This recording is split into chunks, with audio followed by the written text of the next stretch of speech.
Have you ever noticed how an empath can keep smiling on the outside, while something quietly collapses on the inside? Not all wounds bleed. Some rewire the brain slowly and invisibly. And by the end of this story, you'll understand exactly how that happens, why it hurts so deeply, and what it means for your healing. Imagine someone who feels everything, not in a dramatic way, but in a quiet, reflexive way.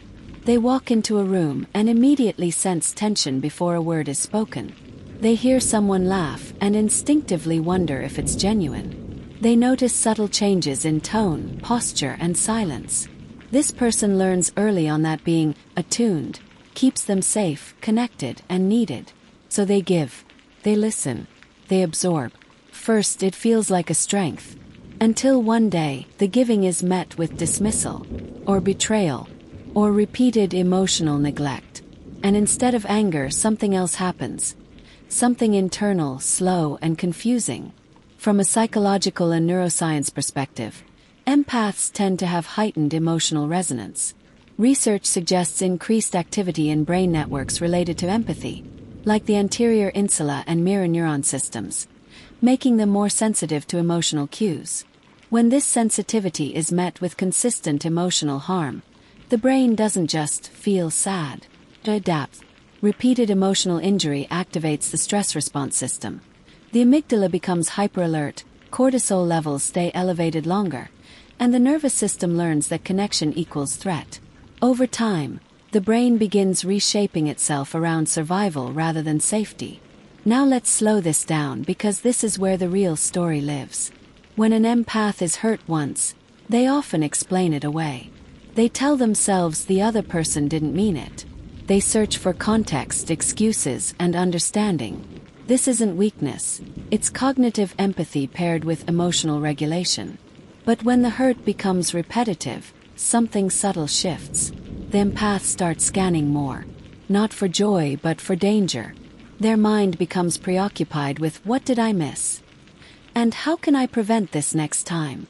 Inside the brain, the prefrontal cortex, the part responsible for reasoning and emotional regulation, works overtime to suppress emotional pain.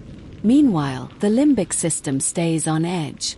This creates internal conflict, logic saying, be understanding, while the body whispers, this isn't safe. That tension is exhausting. Repeated hurt also disrupts self-concept. Empaths often derive identity from being emotionally available. When that role is punished, the brain experiences cognitive dissonance. If caring hurts me, what does that say about who I am? This can lead to emotional numbing, not because the empath feels less, but because the brain is trying to conserve energy. Emotional blunting becomes a protective adaptation.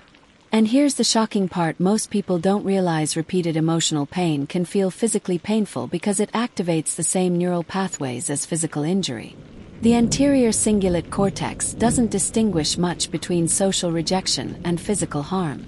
So when an empath says, "It hurt me deeply," they're not speaking metaphorically. Their brain experienced pain. Over time, this can lead to hypervigilance, withdrawal, or even a quiet form of grief, not just for the relationship, but for the version of themselves who loved freely. Many empaths don't become cold. They become cautious. They still feel, but now with brakes constantly applied. And yet, awareness changes everything.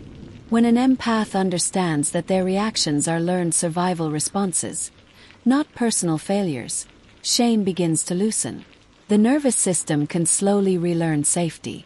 Boundaries stop feeling selfish and start feeling neurological. Healing begins not by becoming less sensitive, but by becoming more discerning.